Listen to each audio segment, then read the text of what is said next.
Okay, so hi Mom. Thanks for doing this. Hi. So the thing is I'm on this treadmill. I'm going to speed it up a little bit. I know that you have visual impairments. If it bothers you when I'm going really fast, let me know. Okay. Is it bothering you right now with my back and No, forth? I'm kind of used to you, at least at this pace. Okay. All right, I'm going to speed it up. The other thing is what I do in these sort of tread talks, which I'm calling conspiracy of hope, in the sense of I noticed that my friends and family, I have really cool friends and family, and I don't have a lot of sort of archival recording of just talking to people and finding out what brings them passion. And so that is the question is while I'm sitting here doing my morning walk, I'm curious if I could learn more about what your passion is. I mean, I know you have multiple passions, obviously, but what do you want to talk about as your passion, or what do you feel moved to talk about as your passion today? Yeah, I've thought about it. An observation I want to make is that I think this is a fair statement. I do not feel passionate about anything in the way that I used to, because here's my explanation. With age, I think it's my hormones that change. So when I was younger, God knows I was filled with passion for any number of things like every day of my life. Um, and I'm not talking about sexual passion. Of course, that's in there too. But I think that your hormones not only feed biological states of arousal and passion, but psychologically too. So when I talk about being passionate today, I want to say I'm not in the same way, not in the same way. So I translate your question sort of to what do I think I deeply care about? Like if you force an answer out of me, besides the people in my life. So the people in my life, you, Karen, Jenny, the people in my life are still the main source for me of everything, kind of. I mean, energy, where I'm willing to put my energy, where I'm willing to reach out, what I would sacrifice for, do sacrifice for. Um, like what is it that makes it worth living? Uh, what would I defend as the highest value? And it's all people. So for me, um, having said that, okay,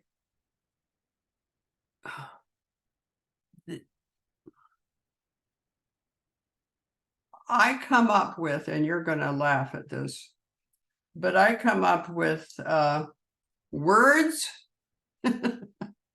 and food. This is not surprising to me at all. No, I thought it wouldn't be. And those are also ways that you relate to specific people, right? Well, that comes into every relationship. Every relationship.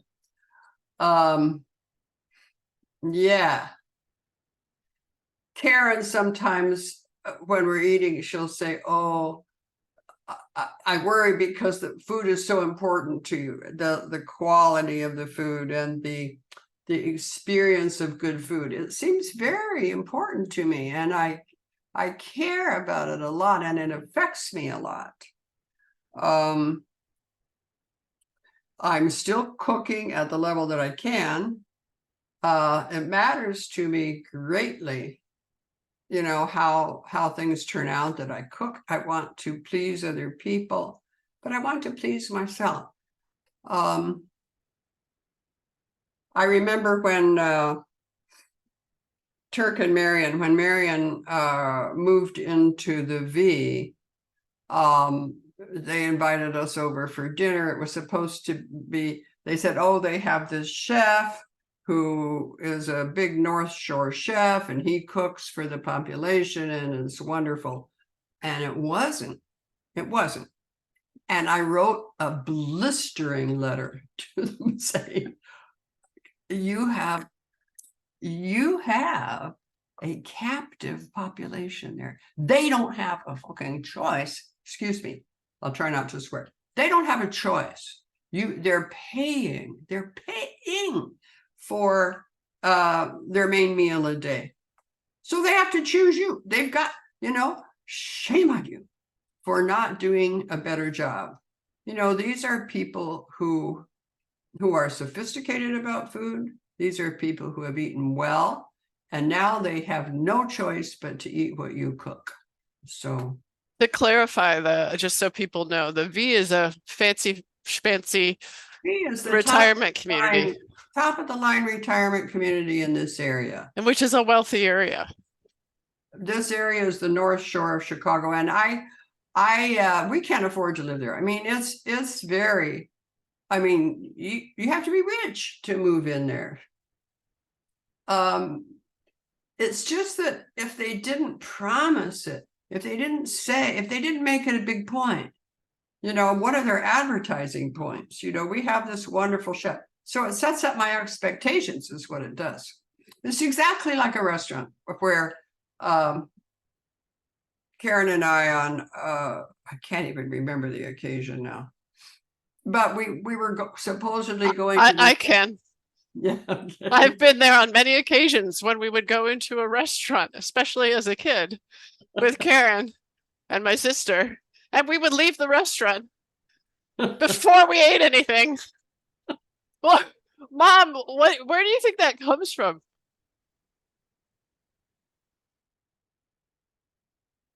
Well, God knows I didn't grow up on elegant food, but my mother had a powerful relationship to what she called good food. She was a plain cook, but it was very important to her. Like, we used to laugh at her because she said, oh, you don't need all these sauces and everything. All these sauces are just to cover up a poor quality of meat. It's the quality of the meat. And we were very poor. But, when she couldn't afford butter, we didn't have butter. She would rather die than go to margarine. It was when we couldn't afford coffee, we didn't have coffee. She wouldn't go to a substitute for coffee. I think it was from her childhood growing up on a ranch where they had unlimited access to fresh everything, fresh chicken, fresh eggs, fresh meat, fresh everything. I think she did well by us within our poor little budgets. But things should be of good quality, and she was passionate about it. She used to go to the butcher on Sunday before we'd go to church. She'd say, now listen. She couldn't afford the top cut, but she would say, I want a good sirloin roast. Now I want this roast to be tender. I want this roast to be... And she'd put something in the oven before we left for church, and then she might as well not have gone to church because all she did was sit there and worry about the roast and come home and find out how well it had cooked. Never anything fancy, but everything top notch in quality that she could afford. And I think that's where it came from. Do you think the love of words came from the same place, or was that just in you and not in your siblings, or both? Well, I was thinking about the words thing. First of all, we're Scotch-Irish. And when I went to Ireland, I just got it that everybody talks. I mean, everybody talks. You get in taxi, there's no way you're not going to be in a conversation with a taxi cab driver. You're, you know, and they're witty, and they people simply talk to you, period, a lot. And I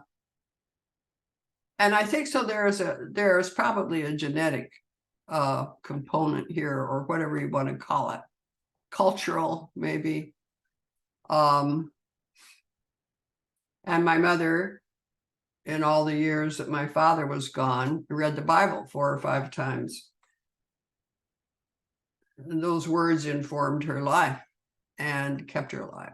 And it was our entertainment. You know, we didn't have television. We had a radio where we would listen to the programs. You know, we didn't go to movies. We didn't go to plays. We didn't go to concerts. We had church. We had the radio. And of course, church. We'd come home and argue about the sermon. Well, I don't know about what he said here and what he said there. Around the dinner table, my brothers would get in fights over the words. Even when your dad wasn't there? Because I know your dad was a preacher too, right? But even when your dad wasn't there, you'd argue?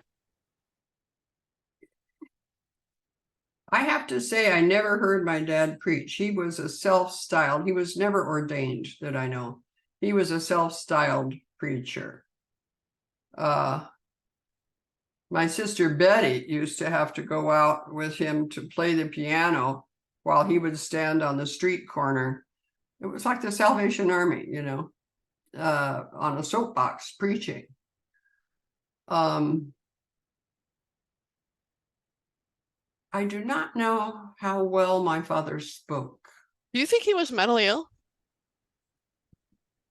No, not in the way that we think of it, in terms of like schizophrenia or bipolar disorder or even major depression. We talked when Karen and I visited Betty in San Diego years and years ago. We talked about Dad. Your sister Betty. My sister Betty, the eldest girl. And we talked about Dad, and Betty said to Karen, well, what do you think, you know? And Karen said he had a vertical split, which in psychoanalysis means that there's one sector of the personality. It's not a multiple personality disorder, but it's something like that, where one sector of you doesn't exactly stay in touch with the other sector of you. I mean, when you're over here, you're really over here, but you don't have much touch with what's over there. So he could be out on the corner preaching hellfire damnation for people who committed sins and didn't come to Jesus, okay?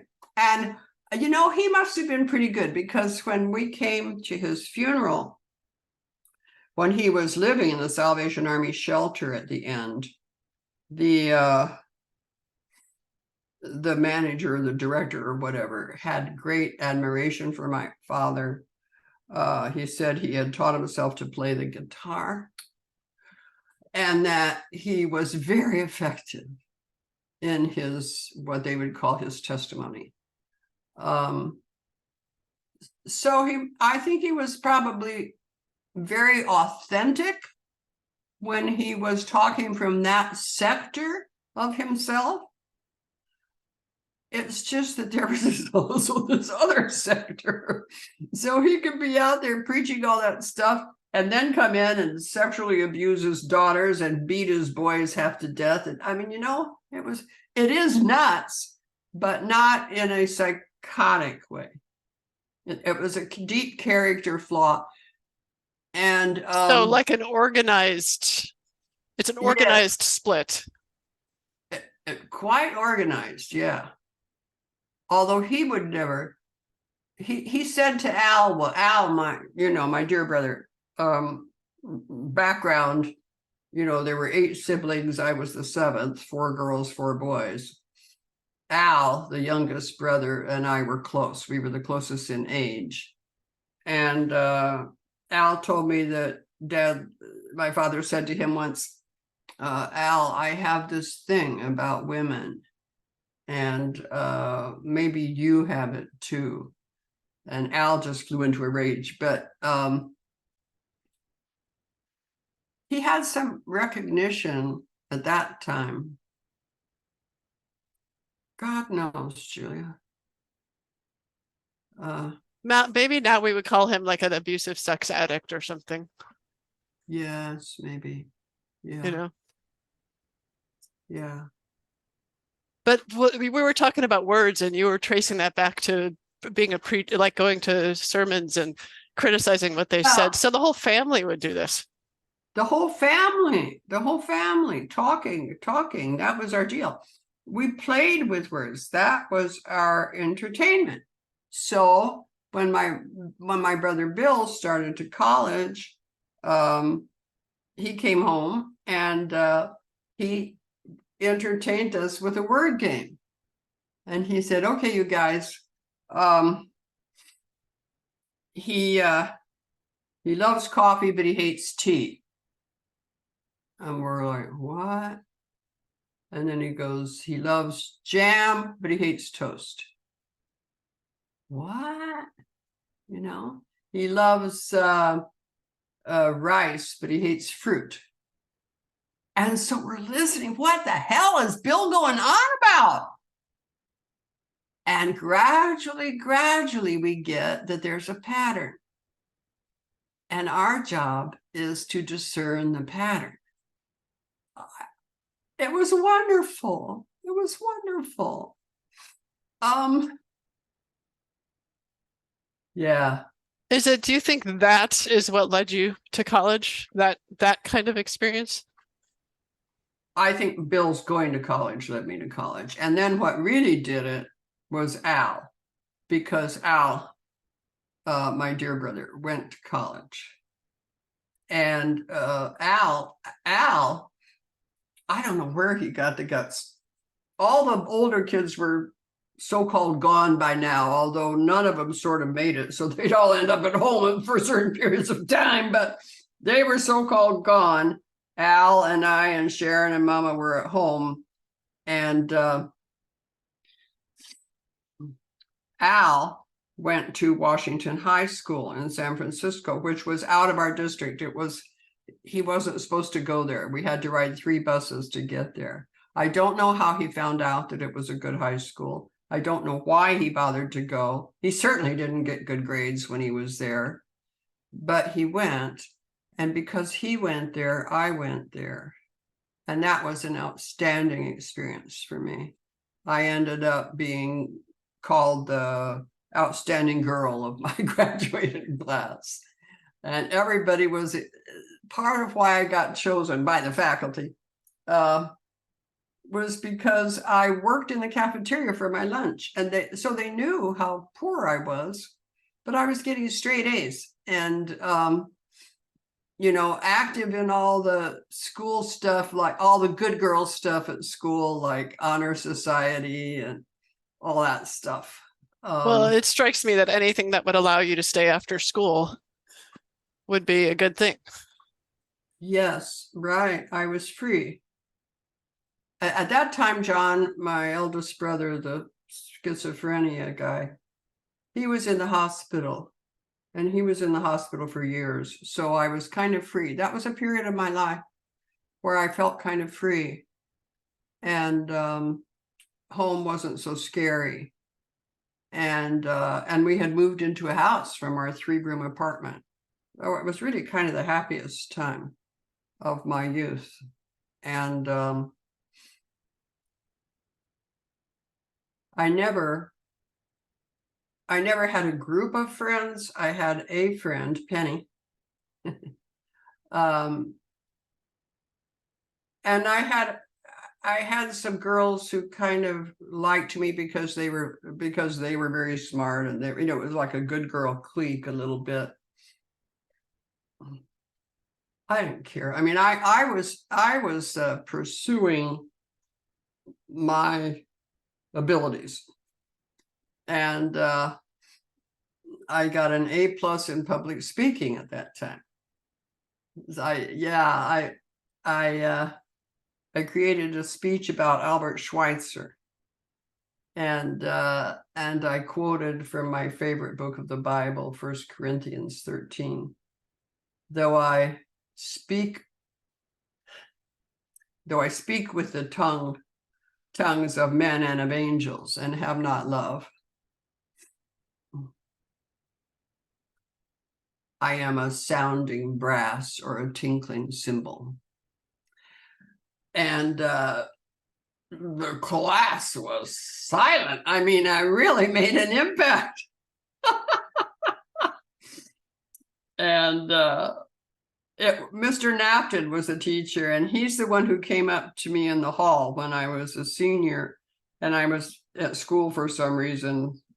School was really over. And he said to me, well, so Marilyn, what college are you going to? And I said, oh, I'm not going to college. And he said, no, what are you talking about? You have to go to college. Who's helping you? Why hasn't your counsel? You know, he really leaned into me. And I said, I can't afford to go to college. There was a kind of ethic around it. It was that I was loyal to my family, my working class family. Like you would go, was it like you would go help the family by working? Oh, absolutely. Or was it a conceptual loyalty, like it's for other people to go to college? But Bill went to college. Yes. And helped the family. He went to college. Oh, I know what was the difference. Bill had the GI Bill. And so he had income he had veteran benefits, which helped him with school. And he would give the money to the family. And then he also worked. So everybody worked and brought their money home to support the family. And also, but it was more than that, especially for a girl. When I told my mother I was going back, you know this story, I think, when I told my mother I was going back to Chicago to go to school because my brother was in Springfield in ministerial school, she was horrified. And she said, I'll be dead when you come back. And I'm like, whoa. So you dared kill your mother. Well, how did you end up getting to University of Chicago? Well, I went to, because I couldn't go to college, but I got a job. I got a job at San Francisco State in the graduate studies office as a clerk, kind of secretary person.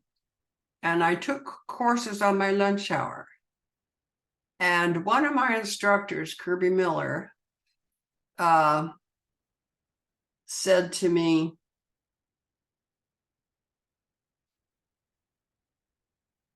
oh, he just said to me, I came to him, I was in love with him. I came to him and said, what should I read over the summer? And he said, read Plato's Republic and Dostoevsky, the brothers Karamazov. And I said, okay. So I did. And in the fall, I went back and said, well, I read Plato and Dostoevsky. He says, you did?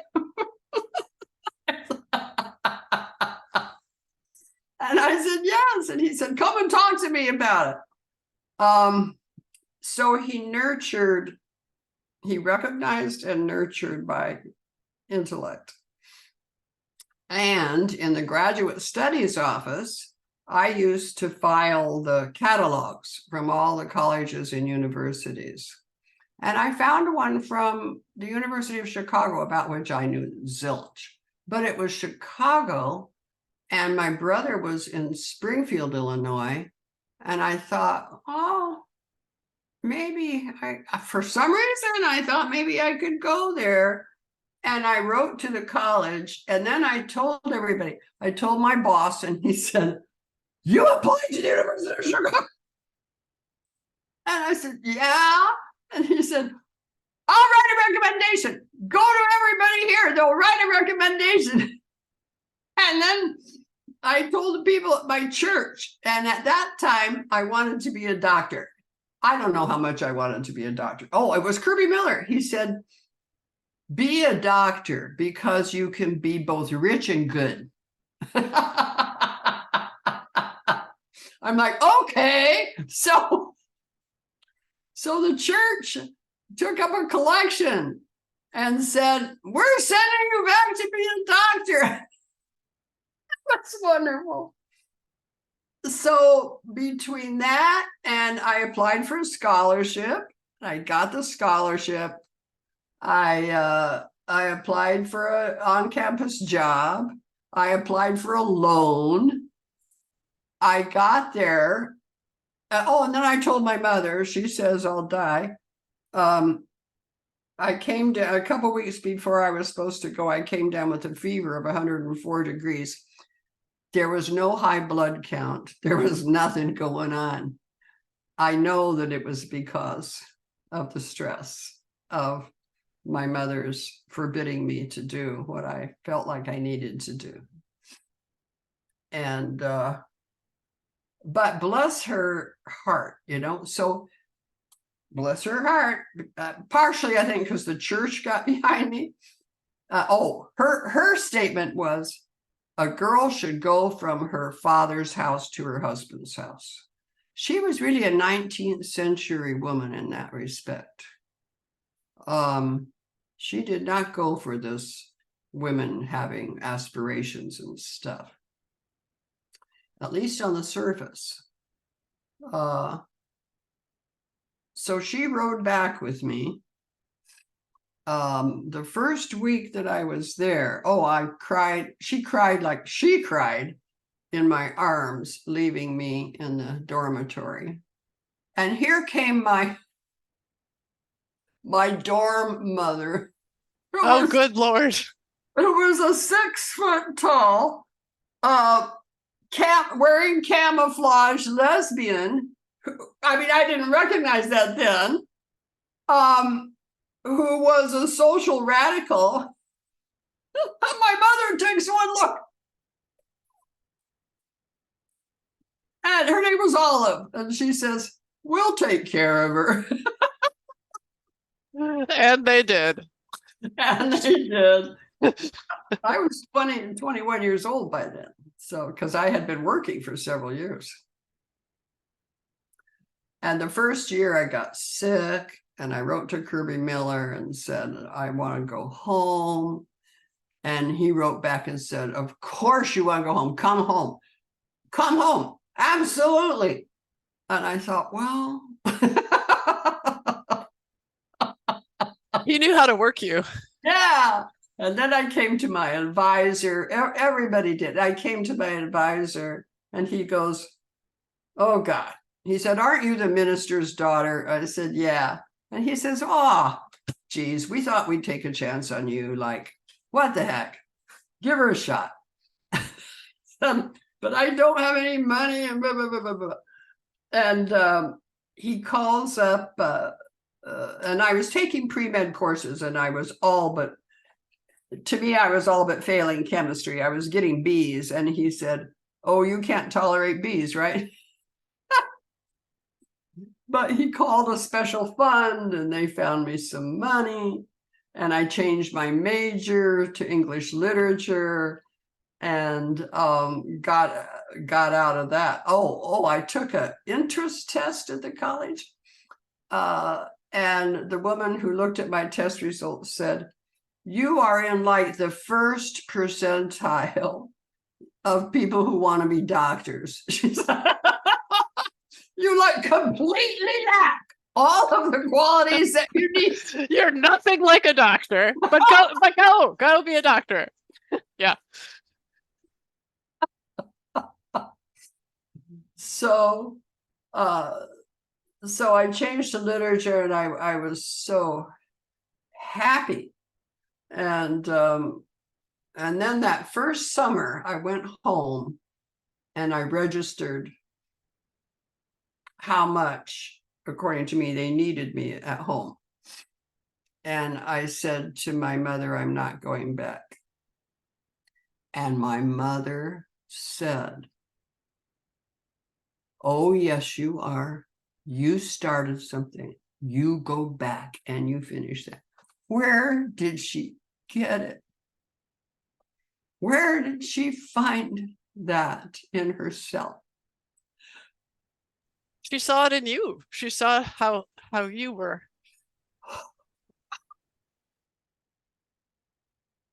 So I went back.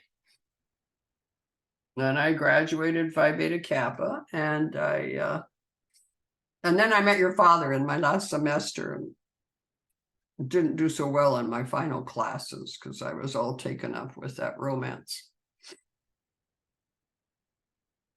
Anyway, words were it. Words have always been it.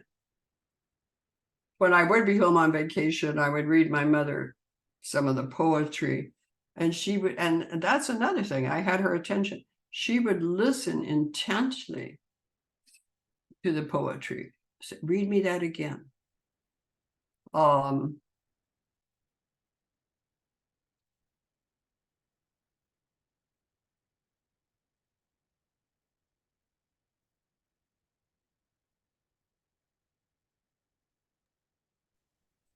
What do you think words do? We only have a few more minutes left, but I'm curious because you use words differently than your siblings, to my knowledge.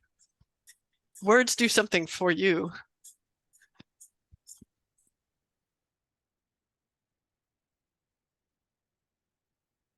Well, you know, Bill was a writer and a lawyer and a writer, and so his words were very powerful. It's impossible. It's too big of a question. I feel like they keep me alive or something. So to be married now to somebody who is losing her words is a nightmare. It's a nightmare. But sometimes the words are there again. With Karen. What if you, I mean, what if you were losing your words? It feels like that would be worse. Am I wrong? Yeah. It's been a crisis for me. Somebody in my writing group, the leader of our writing group, said, because she is losing her words, maybe you feel like you don't have the right to have words anymore. Like survivor's guilt? Mm-hmm. Yeah, I relate to that. Yeah. They're like music to me. They're like music would be to Joseph. Yeah. Yeah. It's like the substance of reality. Mm-hmm. That which connects. I was thinking of the old song, whoop-de-doo, whoop-de-doo. I hear some music and my troubles are through. It's like that. Mm-hmm. The sound of music is like heaven to me. It's like that. It sounds to me like it's true for you for both music and words. Yes, yes, it is. Yes, yes. Wow. Well, Mom, you did an amazing job talking about your passion. I'm so grateful. There were a couple times I was just crying with you, and I just really appreciate you doing this. And if you ever wanted to do it again, we could continue. I know in your life there's so much to talk about here, and I know that you just do a beautiful job talking about it from the heart. So if you ever felt like doing it again, call me up. Thank you, Julia. Thank you for your authentic interest. Yeah. I love you.